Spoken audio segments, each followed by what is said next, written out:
साहब ये बताएं, बैरिस्टर साहब ये बताएं कि बुनियादी तौर पर, बैरिस्टर साहब ये बताएं, एक तो आज हम सेनेटर वलीद इकबाल को काफी अरसे बाद आपके साथ शाना बशाना देखकर खुशी हुई। बैरिस्टर साहब आप ये बताएं कि इस वक्त एक आईनी ओहदा है, उसका नाम है सदर पाकिस्तान। आइन में ये लिखा हुआ है कि हुकूमत साजी का जो अख्तियार है सदर पाकिस्तान दावत देता है मेजॉरिटी वाले को। तो ये जो बयान दिया है 50 और 60 नशिस्तों वाले ने कि मुझे हुकूमत बनाने दें, सदर पाकिस्तान को इस मौके पर कौम की रहनुमाई नहीं करनी चाहिए, ये उनका अख्तियार है। उन्होंने कहना है कि आपकी अक्सरियत है और आपने हुकूमत बनानी है, सदर पाकिस्तान को क्या कौम की रहनुमाई नहीं करनी चाहिए? Thank you sir. देखिए, उन्होंने सदर पाकिस्तान का नाम नहीं लिया, सदर पाकिस्तान के पास है और हम इंशाल्लाह ऐलान कर चुके हैं, सदर हमें ही दावत देंगे कि हम हुकूमत बनाएंगे। आइन के मुताबिक जो हुकूमत बनने जा रही मेजॉरिटी, वो जिसके पास मेजॉरिटी साबित करे उन्होंने हुकूमत बनानी है। हमारे पास चूँकि मेजॉरिटी आ चुकी है अल्हम्दुलिल्लाह, हमने आपको फैक्ट्स फिगर भी दिखाएं, हमारे पास फॉर्म 47 भी है, हम सब के साथ शेयर करने को भी तैयार है। हमारे पास मेजॉरिटी इंशाल्लाह ताला शाम तक क्लियर भी हो जाएगा। जो हमने बैरिस्टर साहब, अगर आप इस विक्ट्री को आज प्राउडली किस तरह देख रहे हैं? नंबर एक।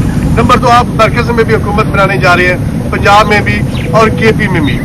कहा जाता है ऑलवेज रिवेंज होता है, कोई बंदा इसको जो मर्जी कहे।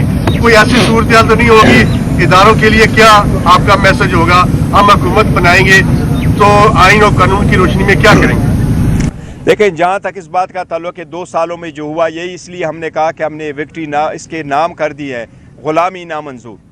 लोगों ने देखा, पे दर पे कन्वेक्शन करवा के सब देखे, लेकिन अवाम जानती है, ये समझते थे कि अवाम को किसी चीज़ की खबर नहीं है। अवाम को बेखबर रखेंगे तो इंशाल्लाह कोई चेंज हो जाएगा। कोई नहीं चेंज कर सकता। अवाम ने बेहतरीन फैसला किया, मुल्क और कौम के मुफाद में फ़ैसला किया, इसलिए हमारे पास जो मेजॉरिटी आ चुकी है, हम पंजाब में, KPK में और सेंट्रल में हुकूमत बनाने जाएंगे इंशाल्लाह ताला। हमारा किसी के साथ, जो आप जिसकी तरफ जिक्र कर रहे हैं, हमारा किसी के साथ कोई झगड़ा नहीं। हम मुस्तकबिल की तरफ बढ़ना चाहते हैं। हम आवाम की मैंडेट का एहतराम खुद करते हुए, इनके तकाज़ों को पूरा करते हुए जब हम आगे बढ़ेंगे और हुकूमत बनाएंगे तो हम मुल्क के लिए बनाएंगे, आइन और कानून के मुताबिक आगे बढ़ेंगे और आइन और कानून के मुताबिक अपनी जिम्मेदारियां निभाएंगे इंशाअल्लाह ताला। अगर विफाक में PTI की गवर्नमेंट बनती है तो क्या PDM की गवर्नमेंट के अंदर जिस तरह सारे करप्शन के केसेस को ख़त्म किया गया था, क्या PTI की गवर्नमेंट उन केसेस को दोबारा से बहाल करेगी और उनका एहतसाब होगा नवाज शरीफ का, शहबाज शरीफ का, आसिफ जरदारी का और बाकी PDM की आदत का? देखिए, जहाँ तक कानून साजी का क्वेश्चन है तो वो असम्बली पे डिपेंड करता है किस किस्म की कानून साजी करे। लेकिन जहाँ तक इन क्वेश्चन का ताल्लुक है कि जी उनके केसेस ख़त्म हो चुके हैं, वो एक लॉ में उन्होंने चेंजेस करवा लिए हैं और वो मैटर अभी सुप्रीम कोर्ट में है। सुप्रीम कोर्ट जो फैसला करेगी वो सबको कबूल होगा। अगर आपको हुकूमत नहीं बनाने दी जाती तो क्या आप असेंबलियों में जाएंगे? मैं कहता हूँ जितनी स्ट्रगल हमने की है और जिस तरीके से कोशिश की गई थी, शायद अगर वो कामयाब होती आवाम की आवाज़ के सामने तो आज हम ना बैठे होते और आज हमारे पास मेजॉरिटी ना होती। आज हमारे पास KPK में 2/3 मेजॉरिटी ना होती। आज हमारे पास के पंजाब में 180 तक सीटें ना होती। आज हमारे पास सेंट्रल में इतनी सीटें ना होती। हमें तो कम्प्लीटली आउट करना चाह रहे थे। जिन लोगों की कोशिश थी कि इन पे टाका लगा, उनको ख़त्म करो, अल्लाह जिसको ना ख़त्म करे अवाम की कुव्वत हो। इमरान खान साहब 27 साल की स्ट्रगल कौम के लिए, मुल्क के लिए, डेमोक्रेसी के लिए, रूल ऑफ लॉ के लिए, तो इंशाल्लाह आगे जो नेक्स्ट फेज़ है, इसलिए मैंने सबसे दरख्वास्त भी की कि हमें ना रोके, मैंडेट का एहतराम करे। अब final common sense must prevail. मैं कहता हूँ sense must prevail, let's proceed further, ताकि अवाम, वरना इकानमी बड़ी तबाह हो जाएगी। हमें दोबारा आपकी वसातत से सबसे रिक्वेस्ट कर रहा हूँ, एहतजाज मीन्स एहतजाज। आप अपना वो सेंटिमेंट का इजहार करते हैं। हमने सबको कहा है पाकिस्तान के झंडे पास रखे, PTI के झंडे अपने पास रखे, लेकिन आपने पास कोई नहीं करना, कोई तोड़ फोड़ नहीं होनी। वहाँ जाना है, वहाँ रुकना है जहाँ की इजाज़त हो, उनके दफ्तरों के सामने, वहाँ पुरअमन रहना है, किसी चीज़ को ना तोड़ा, किसी सूरत इंशाअल्लाह ताला कोई भी एहतजाज उस लाइन को भी क्रॉस नहीं करेगी जो RO के दफ्तर के सामने का वाला लाइन हो, कभी नहीं करे। इंशाअल्लाह पुरअमन होगा और हमें से दोबारा रिक्वेस्ट करो कम्प्लीटली पुरअमन रहेगा।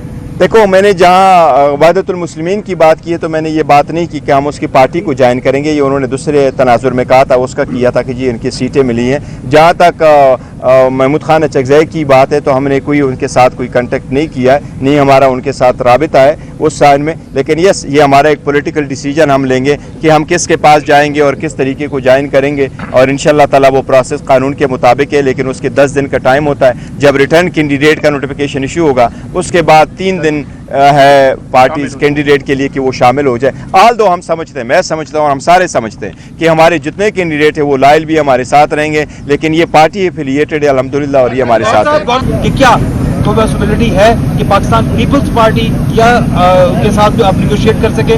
नवाज शरीफ ने मिल बैठकर बात करने की बात की, क्या आप उनके साथ बैठ? जहाँ तक इंडिपेंडेंट का ताल्लुक है तो 2 किस्म के इंडिपेंडेंट में आपको मिलेंगे। जिस तरीके से 4 आपको ऐसे मिलेंगे जो साउथ पंजाब से इलेक्शन लड़ रहे हैं, वो इंडिपेंडेंट ऑन देयर ओन लड़ रहे हैं, लेकिन वो हमारे कैंडिडेट नहीं है। उसमें 2-4 ऐसे बाकी जो हमारे इंडिपेंडेंट कैंडिडेट है हम उनके साथ इन टच है। उन्होंने नॉमिनेशन पेपर जो फाइल किए थे वो हमारे ही कैंडिडेट थे और हमने उनको टिकट इशू कर दिए थे। लेकिन सुप्रीम कोर्ट का फैसला जो 11 बजे आया था उससे पहले 5 बजे आपके सब लोगों के सामने कि हमें आज़ाद निशानात अलॉट कर दिए गए, वो हमारे साथ है, इन टच है। सख्त वक्त में पार्टी के साथ रहें, वो पार्टी के लॉयल है और इंशाल्लाह पार्टी के साथ रहेंगे। ये तो है to the extent of independent. जहाँ तक पाकिस्तान पीपल्स पार्टी का ताल्लुक है, देखिए ये this is not been decided and I don't think कि हम ये डिसाइड करेंगे हम पीपल्स पार्टी के साथ मिल बैठ करके हुकूमत बनाएंगे। हमने पहले भी कहा कि इंशाल्लाह अनवरोन हुकूमत बनाएंगे और इंडिपेंडेंट हुकूमत बनाएंगे और हम अपना जो नज़रिया ज़ाविया हमारा बयानी है उसके मुताबिक हम आगे चलेंगे।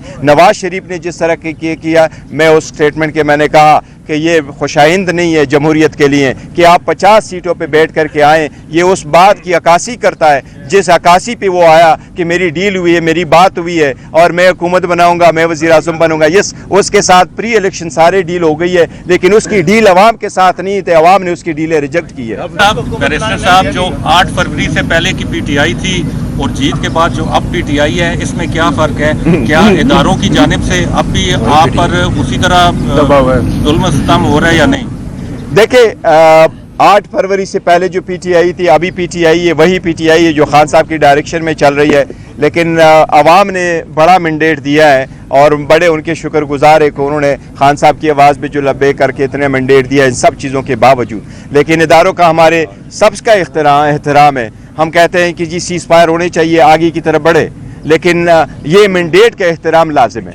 तो 8 तारीख की जो नतीजा है और हमारी आज की जो मैंडेट है ये डिटरमिन करेगा ज़रूर कि ये हमें किस तरीके से हम आगे बढ़ते हैं। उनके 250 सीट्स की अनाउंसमेंट हो चुकी है और अगर NA-47 जो काम है वो रिवर्स ना किए गए और आपको हुकूमत ना बनाने दी गई, तो आपका क्या होगा? क्या आप अपोजिशन में बैठेंगे? देखिए, हम सियासी लोग हैं, जो भी सियासी फैसला होगा पॉलिटिकल वो इंशाल्लाह ताला फैसला करेंगे, लेकिन अभी नेक्स्ट लाए अमल का नहीं बताया। पहले फॉर्मेशन की तरफ जाएंगे इंशाल्लाह और उसके बाद हम देखेंगे कि नेक्स्ट लाए अमल क्या होता है, तो वो भी जल्द बताएंगे इंशाल्लाह। वो सामने है।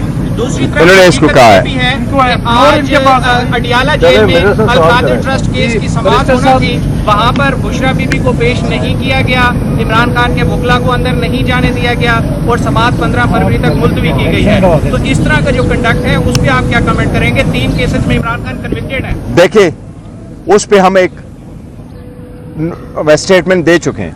खान साहब के केसेस सारी पॉलिटिकल विक्टिमाइजेशन है, सारे फेक केसेस हैं, उसकी कोई बेसिस नहीं है, कोई कन्विक्शन नहीं होने चाहिए। आप लोगों ने सब ने देखा, जो लोग आप में से आए थे न क्रॉस एग्जामिनेशन का मौका देते हैं, न एविडेंस प्रोड्यूस करने का मौका नहीं देते और स्टेटमेंट पे दस्तखत लेने से पहले वो जजमेंट अनाउंस करते हैं और द मैक्सिमम सेंटेंस भी दे देते हैं और बंद दरवाज़ों के पास जो उनके पास आया हुआ होता है। कभी किसी ने 14 घंटे की हेयरिंग करके, कभी तारीख में किसी ने 2 दिन में ट्रायल कंप्लीट किया है और वो भी कि आपको मौका ही ना हो, तो वो तो सारे हैं। उसमें हम अदलिया से दरख्वास्त कर चुके हैं कि ये अदलिया की जिम्मेदारी है कि नीचे ट्रायल कोर्टों की कंडक्ट पे नज़र रखें। हम तो आरओज़ भी इसलिए चाह रहे थे कि आरओज़ और डीआरओज़ वो इंडिपेंडेंट हो।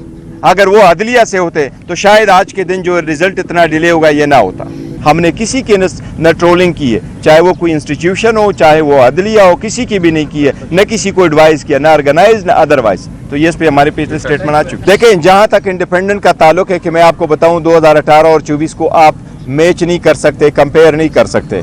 अल्हम्दुलिल्लाह बहुत ज़्यादा इंप्रूवमेंट आई पीटीआई में जो उन्होंने इतनी मार्जिन से इलेक्शन जीते, लेकिन 2018 के जो कैंडिडेट थे इंडिपेंडेंट कैंडिडेट वो होता है जो नॉमिनेशन पेपर फाइल करता है, उसमें नहीं करता उसकी पॉलिटिकल पार्टी की एफिलिएशन है। वो इंडिपेंडेंट कैंडिडेट किसी पॉलिटिकल पार्टी का सपोर्टेड कैंडिडेट नहीं होता। वो जिस तरह ट्राइबल एरिया में होता है, वो अपने बलबूते इलेक्शन लड़ करके आता है, फिर उसका राइट है जिस पार्टी को वो ज्वाइन करना चाहे ज्वाइन करे। लेकिन हमारे इंडिपेंडेंट कंप्लीटली डिफरेंट है, वो हमारे सपोर्टेड है और पार्टी के लायल है और नॉमिनेटेड है। इंट्रा पार्टीज का हम करेंगे और रिजर्व सीटों के लिए ज़रूर है, क्योंकि इसमें 70 सीट जो रिजर्व है वो नेशनल असम्बली की और बाकी 27 टोटल 227 सीट है प्रोविंशियल को हिसाब के उसके लिए है। लेकिन जिस वक्त आप किसी पार्टी को ज्वाइन करेंगे तो पॉलिटिकल पार्टीज़ को मिलती है, लेकिन अगर आप उस पॉलिटिकल पार्टी से रिज़ाइन करके आते हैं तो आपके ऊपर जो अप्लीकेबल होता है वो डायरेक्शन पार्लियामेंट्री लीडर का होता है, ना कि पॉलिटिकल हेड का होता है। तो इसलिए आप किसी भी पार्टी को ज्वाइन कर सकते। तो इंशाल्लाह हमारी रिप्रेजेंटेशन पाकिस्तान तहरीक इंसाफ की इंशाल्लाह बरकरार रहेगी पार्लियामान में। सर एक साथ मैं पूछनी थी, कल आपने एहतजाज की कॉल दी है, वर्कर जितना भी है वहाँ पे पहुँचेगा। अगर वर्कर को फौज रोकती है या FC रोकती है या पुलिस रोकती है या कर्फ्यू लगा देते हैं उस एरिए में, उसका मुतबादल क्या है, कहाँ पे हम लोग जमा? नहीं, देखिए हमने लास्ट टाइम भी रैली का कॉल दिया था। हमने उनको कहा था कि आप रैली निकालें और अपने अपने ही कंस्टिट्यूएंसी में निकालें और पुरअमन तरीके से निकालें। अभी भी हमारा यही है, अगर लोगों को रोका जाता है तो कानून the law will take its own course. अगर कर्फ्यू लगाया जाता है, उनको रोका जाता है और पुलिस नहीं आने जाने देती, तो आवाम को हमारा यही है कि जहाँ तक आप जा सकते हैं आपने जाना है, एहतजाज करना है, निकलना है। अगर वो रोक लेती है तो देखो मैं उनसे भी अपील करता हूँ कि आप किसी सूरत ना रोके। हमारे कैंडिडेटों से हमारी अपील है कि आप हर सूरत आप पीसफुल रहे, किसी चीज को ना तोड़ना है न करना है, आपने पीसफुल रहना है बाय ऑल मींस। मिनिस्टर साहब ये बताइएगा कि आपकी पार्टी पोजीशन में है, अब इसके बाद आपका क्या लायक होगा? जो एंटी एस्टैब्लिशमेंट पहले इंसान था वो उसके आपके देखिए हम पहले भी कह चुके, अभी भी मैं कह रहा हूँ, मैंने कई बार कहा हुआ है कि हमारा किसी के साथ झगड़ा नहीं है। ये क्लैश ऑफ टाइटन खत्म होना चाहिए, सीज फायर होना चाहिए, फ्यूचर की तरफ बढ़ना है। हमारे साथ ज्यादती है और हमने तो कुछ भी नहीं किया हुआ। 3 सजाएं तो खान साहब को मिली है, देखो हमारे साथ ज्यादतियां हो रही है। देखिए जहाँ तक वहदतुल मुस्लिमीन की बात है, उनके साथ हमारा था कि मजहबी जुमात होने के नाते हमने उनसे ये कमिट किया था कि उनके कुछ लीडर अगर इलेक्शन लड़ेंगे तो हम उनको कंटेस्ट नहीं करेंगे और हमारे कैंडिडेट उनके मुकाबले में नहीं होंगे। तो वो हमें सपोर्ट करते हैं, वो सीटें हमारी हैं, उनकी सीट भी हमारी है, हमारी सीट भी उन्हीं की है। तो हमने उनसे किया हुआ है, ये तो उनके हद तक है। जहाँ तक आप इस सीट का ताल्लुक है रिजर्व सीट का, रिजर्व सीट के लिए हमने इलेक्शन से पहले प्रायोरिटी लिस्ट नॉन मुस्लिम की भी और वमेन सीट की इलेक्शन कमीशन को भेज दी थी और उनके मुताबिक हमारे कैंडिडेट्स ने अपने नॉमिनेशन फॉर्म फाइल किए थे। जो एक्सेप्ट न करते हुए इलेक्शन कमीशन ने उनके लिए शेड्यूल चेंज कर लिया था। अब हम इंशाल्लाह ताला उस पर फैसला करेंगे। इलेक्शन से पहले हमारे पास इंशाल्लाह जल्द से जल्द आ जाएंगे और हम जो इसके बाद सिलसिले में डिसाइड करेंगे कि किस पार्टी को ज्वाइन करना है या अपने पार्टी को भी ज्वाइन कर सकते हैं। रिजर्व सीटें हम लेंगे इंशाल्लाह ताला।